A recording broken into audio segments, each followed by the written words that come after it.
삼성전자, 세계 반도체 매출 1위 대만 TSMC에 내준 듯 종합. 파운드리 1위 TSMC 3분기 매출 27조 원, 삼성 24, 25조 원대 추산. 삼성 메모리 업계 부진에 파운드리 활로 모색. TSMC 앞설 로드맵 가동. 서울연합뉴스 김기훈 김아랑 기자. 글로벌 경기 침체에 따라 반도체의 겨울이 현실로 닥쳐오면서 삼성전자가 혹한기를 이겨낼 대책 마련에 부심하고 있다. 메모리 반도체가 주력인 삼성전자는 급격한 메모리 업황 부진의 여파로 올해 3분기 어닝 쇼크를 경험했다. 9일 반도체 업계와 증권가에 따르면 삼성전자는 세계 반도체 매출 1위를 파운드리 반도체 위탁 생산 분야 부동의 선두인 대만 TSMC에 내어준 것으로 추정된다.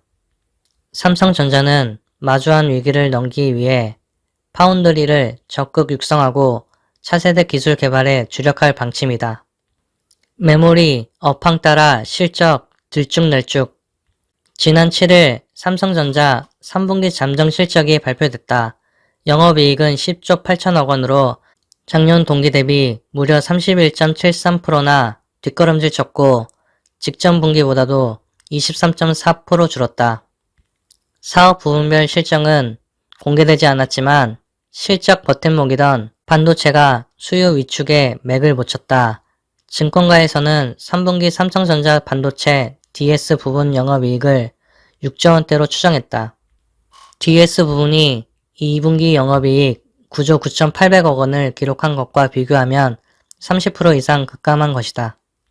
증권가에선 특히 메모리 사업부의 3분기 영업이익을 5조 5천억 원 안팎으로 파악했다. 반도체 부분 영업이익의 90% 이상을 메모리에 의존한 셈이다. 메모리 반도체는 삼성전자 실적의 든든한 원천이지만 그만큼의 의존도가 높아 업황이 나빠지면 실적도 덩달아 부진해질 수밖에 없는 구조이다. 실제 삼성전자는 메모리 호황기였던 2017, 2018년 2년 연속으로 연간 매출 영업이익, 당기순이익, 세계 지표에서 최대치를 경신하는 트리플 크라운을 달성했지만 메모리 하락 국면으로 접어든 2019년에는 연간 영업이익이 전년 대비 반토막 나기도 했다. 특히 삼성전자는 3분기에 반도체 매출 세계 1위 자리를 파운드리 1위 업체인 대만 TSMC에 내준 것으로 추정되고 있다. TSMC의 3분기 매출은 작년 동기보다 48%나 증가한 6,130억 대만 달러, 약 27조 3천억 원으로 집계됐다. 증권가에서 추산하는 3분기 삼성전자 DS 부분 매출은 TSMC보다 적은 24조 25조 원대다. 삼성전자는 지난해 메모리 반도체 호황에 힘입어 반도체 매출에서 인텔을 제치고 세계 1위에 올랐으나 급격한 업황 악화로 TSMC에 역전을 당하는 위기에 놓였다. 파운드리 수요 탄탄, 불황에도 견조한 성장세. 이런 상황에서 삼성전자는 파운드리를 돌파구로 선택했다. 앞서 삼성전자는 2019년 시스템 반도체 비전 2030을 발표를 통해 파운드리 사업을 집중적으로 육성하겠다고 공언했고 올해 6월에는 파운드리 시장 점유율 1위인 대만 TSMC를 제치고 세계 최초로 3나노, 1나노는 10억분의 1m 공정 양산에 돌입했다. 시장 점유율에서는 TSMC에 한참 못 미치지만 기술력만큼은 TSMC를 앞서가기 위한 로드맵도 가동하고 있다. 삼성전자는 이달 3일 현재 시간 미국 캘리포니아주 실리콘밸리에서 열린 삼성 파운드리 포럼 2022에서는 2025년 2나노, 2027년 1.4나노 공정을 도입한다는 로드맵을 발표했다. TSMC도 1.4나노 공정 개발에 착수한 것으로 알려졌지만 구체적인 양산 로드맵을 발표한 것은 삼성전자가 처음이다. 또 글로벌 경기 침체의 여파 속에서도 파운드리는 비교적 수요가 탄탄한 것으로 평가된다. 실제 삼성전자 파운드리도 성장세를 거듭하고 있다. 삼성전자 역시 매 분기 실적 발표에서 분기 최대 실적을 달성했다며 자신감을 드러냈다. 첨단 공정 수율이 정상 궤도에 오르며 괄목할 만한 성장세를 이어가고 있다. 3분기에도 삼성전자 파운드리는 선당 공정 수요가 괜찮았고 환율 영향도 긍정적이어서 선방한 것으로 전해졌다. 시장 조사기관 옴디아에 따르면 글로벌 파운드리 시장은 올해 986억 달러에서 2025년 1,456억 달러로 연평균 14.4% 성장할 예정이다. 메모리 초격차 유지, 과감한 투자로 경쟁 기술력.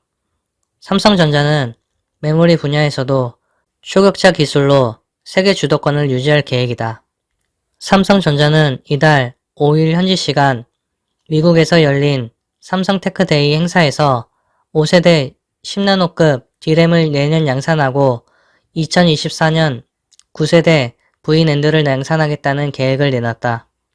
특히 이 자리에서 한진만 삼성전자 메모리 사업부 부사장은 메모리 감산 계획과 관련해 현재로서는 감산에 대한 논의는 없다고 잘라 말했다. 경쟁 업체인 마이크론 등이 설비 투자 축소, 감산에 나서기로 한 가운데 한 부사장의 발언은 위기를 정면 돌파하겠다는 의지로 풀이된다. 경기 침체에도 디지털 트랜스포메이션 DX를 위한 반도체 수요는 늘어날 수밖에 없고 꾸준한 투자로 경쟁력을 확보하겠다는 구상이다. 앞서 삼성전자 DS 부문장 강계현 사장도 반도체 경기 사이클과 관계없이 꾸준히 투자를 이어가겠다는 입장을 밝혔다. 경 사장은 지난달 7일 평택캠퍼스 미디어 투자부에서 반도체 사업이 안 좋다. 올해 하반기도 좋지 않을 것 같고 내년에도 좋아질 모멘텀이 보이지 않는다고 전했다. 이어 경 사장은 경기 사이클이 빨라지면서 불황기에 투자를 적게 한 것이 호황기에는 안 좋은 결과를 가져올 수 있다며 시장의 업앤다운에 의존하는 것보다는 꾸준한 투자가 맞는 방향이라고 강조했다. 바이든 중반도체 고사 작전 돌입, 발끈한 중, 미 이성 잃었다.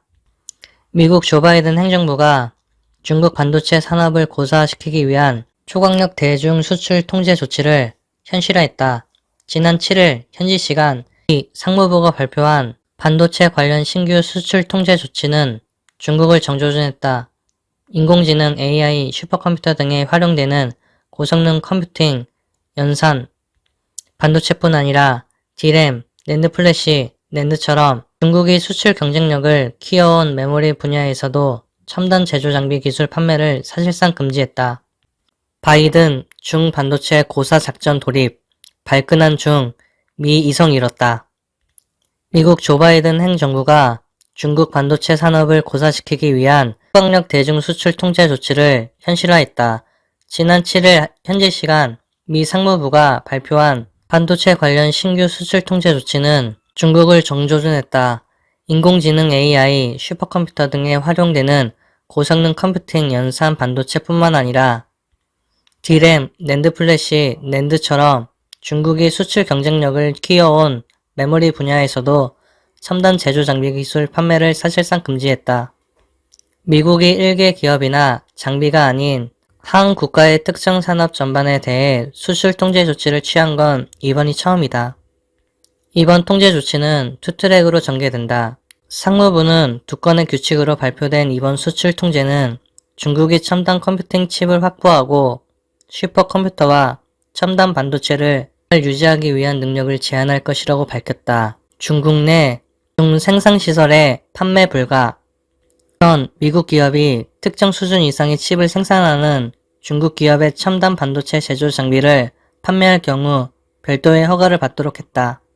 구체적으로 18나노미터 10억분의 1m 이하 D램, 128단 낸드, 핀백 기술 등을 사용한 14나노미터 이하의 이 메모리 반도체를 생산할 수 있는 장비, 기술을 미국 기업이 중국에 판매할 경우 허가를 받도록 했다. 이 경우 중국 기업이 소유한 중국 내 생산시설에서 판매할 경우 이른바 거부 추정 원칙이 적용돼 수출이 사실상 전면 금지된다. 특히 양치 메모리 테크놀로지, YMTC 등 31개 중국 기업에 대해선 미국 기술, 장비를 쓰지 않고 있는지 여부를 검증하기 어렵다는 이유로 관심 대상인 검증 명단에 올렸다. 이들도 여차하면 수출 통제 명단에 오를 수 있어 사실상의 수출 규제 명단으로 여겨진다. 다만 중국 내 생산시설을 가진 외국 기업에 대해서는 개별적 심사로 결정하기로 했다. 미 상무부는 두 번째로 중국의 슈퍼컴퓨터 및 AI 들어가는 모든 첨단 반도체에 대해 중국 수출을 통제한다고 밝혔다. 구체적으로 고성능 AI 합성용 칩, 슈퍼컴퓨터용 특정 반도체 칩 등 통제 대상이다. 연산 능력 100 페타플롭스 1초당 1000조 번의 연산 처리가 가능한 컴퓨터 성능 단위 이상의 컴퓨터에 최종 사용되는 모든 제품 등을 수출하려면 미 당국의 허가가 필요하다. 또 28개 중국 기술 IT 기업이 우려 기업으로 등재돼 수출이 어렵게 된다. 여기엔 미 상무부의 해외 직접 생산 규칙 FDPR이 적용됐다. 미국이 아닌 제3국 기업이 만든 반도체라도 미국의 기술 장비를 쓸 경우 중국으로의 수출을 금지하는 조치다. 지난 2020년 미 상무부가 중국 IT 기업 화웨이에 이 규칙을 적용해 화웨이식 제재라고도 불린다. 화웨이에 적용한 FDPR을 이번에 중국 AI 슈퍼컴퓨터 반도체 산업 전체에 적용한 것이다. 워싱턴 포스트 WP는 이번 조치는 화웨이에 적용됐던 수출 통제보다 더 폭이 넓은 것이라며 FDPR을 적용하면 세계 어디에 있든 미국 기술을 이용하는 기업이라면 미국 정부의 허가 없이 특정 최첨단 반도체를 중국에 수출하지 못하게 될 것이라고 설명했다. 미국 기술과 장비를 이용하지 않고 최첨단 반도체를 개발 생산하는 것은 사실상 불가능하니 제재 범위에 따라서는 전 세계 반도체의 대중 수출을 통제하는 효과를 낼 수 있다. 중반도체 굴기 꺾겠다. 이번 조치를 두고 냉전 이후 특정 기술과 기업에 집중했던 미 수출 통제 방식에 근본적인 변화가 이뤄졌다. NYT는 평가가 나온다. 미국은 그간 특정 기업, 화웨이, 특정 장비, 극자외선 EUV 장비를 중심으로 제재를 했지만 슈퍼컴 산업 전반, 메모리 반도체까지 포함한 반도체 장비 전반에서 수출 통제를 선언한 건 이번이 처음이다. 이번 조치가 중국의 반도체 굴기를 원천 차단하기 위한 조치란 평가가 나오는 이유다. 실제로 테아 로즈먼 캔들러 미국 상무부 수출 관리 담당 차관보는 보도자료에서 중국은 슈퍼컴퓨팅 분야에 자원을 쏟아붓고 있고 2030년 AI 분야 세계 리더가 되려 한다며 이번 조치로 미국의 국가 안보와 외교 정책적 이해 관계를 보호할 것이라고 했다. 당장 타격 없어도 안심 못해. 이번 수출 통제 조치에 한국 반도체 업계는 일단은 안도하는 분위기다. 미국의 메모리 관련 대중 수출 규제에서 별도 심사를 적용받는 중국 내 생산 공장을 가진 해외 기업은 삼성전자와 SK하이닉스뿐이다. 사실상 두 한국 기업에 대한 예외를 적용한 것이다. 산업통상자원부도 SK하이닉스와 삼성전자 공장 등은 중국 기업과는 달리 사안별 검토 대상으로 분류돼 장비 공급에 큰 지장은 없을 전망이라며 수출 규제 대상인 첨단 컴퓨팅 칩 국내 생산이 없어 단기적 영향은 없고 슈퍼컴퓨터 사용 제품도 규제 대상이 되는 슈퍼컴퓨터가 극소수라 영향은 제한적일 것이라고 관측했다. 하지만 당장 타격이 크지는 않더라도 안심할 수는 없다. 심사를 받아 수출 통제 예외를 적용받을 수 있다고 하더라도 예전보다 절차가 까다롭게 적용될 수 있어서다. 당장 중국 공장의 반도체 장비를 교체하고 공장 규모를 증설하는 것에 제한을 받을 수 있다는 우려가 나온다. 각각 2014년, 2006년 준공된 중국 시안 삼성전자 낸드 공장과 우시 SK하이닉스 디램 공장은 최근까지 설비 증설 및 노후 장비 교체 등의 투자가 이어지고 있는데 추가 투자가 이루어지긴 어려울 수도 있다는 것이다. 미국이 중국 압박에 공동 전선으로 나서자고 요구할 가능성도 변수다. 미 행정부 고위 당국자는 브리핑에서 다른 국가들이 참여하지 않으면 우리가 단독으로 도입한 통제가 시간이 지나면서 효과가 떨어질 것이라는 점을 인식한다며 외국 경쟁 기업이 같은 통제를 받지 않으면 미국의 기술 리더십이 타격을 받을 위험이 있다고 말했다. 로퍼 마킨 검프의 파트너인 케빈 울프 변호사도 규제 효과의 성공은 동맹국의 동의에 달렸다고 지적했다. 이와 함께 AI 슈퍼컴퓨터 반도체 분야도 중장기적으로 한국 기업이 경쟁력을 가져야 할 미래 먹거리란 점을 고려하면 이번 통제 조치가 한국의 반도체 산업의 성장을 막는 걸림돌이 될 수 있다는 우려도 나온다. 발끈한 중국 시장 단절은 상업적 자살. 중국은 발끈하고 있다. 유평희 주미 중국 대사관 대변인은 통제 조치가 발표된 당일인 지난 7일 미국이 자국의 기술력을 이점으로 삼아 신흥시장과 개발도상국의 발전을 저해하고 억제하려 한다. 미국은 중국과 다른 개발도상국들이 영원히 공급망의 최하단에 머물러 있기를 희망할 것이라고 비난했다. 중국인민일보 자매지 황구시보는 9일 미국의 수출 통제 조치는 비미국 기업으로 제한 범위를 대폭 확대하여 중국과의 정상적인 협력과 무역을 막으려는 의도라며 자유무역에 대한 야만적 일격으로 중국을 억제하기 위해 미국이 이성을 잃었다고 비판했다. 그러면서 중국은 세계 최대 반도체 소비 시장으로 중국 시장과의 단절은 상업적 자살이나 다름없다고 주장했다. 이번 미국의 통제 조치를 놓고 역효과를 우려하는 쪽도 있다. JP 모건 알렉산더 트래버스는 미 CNBC에 중국이 노동력에 의지하지 않고 기술 증진에도 관심을 갖는 단계에 진입한 가운데 미중 냉전이 발생했다며 미중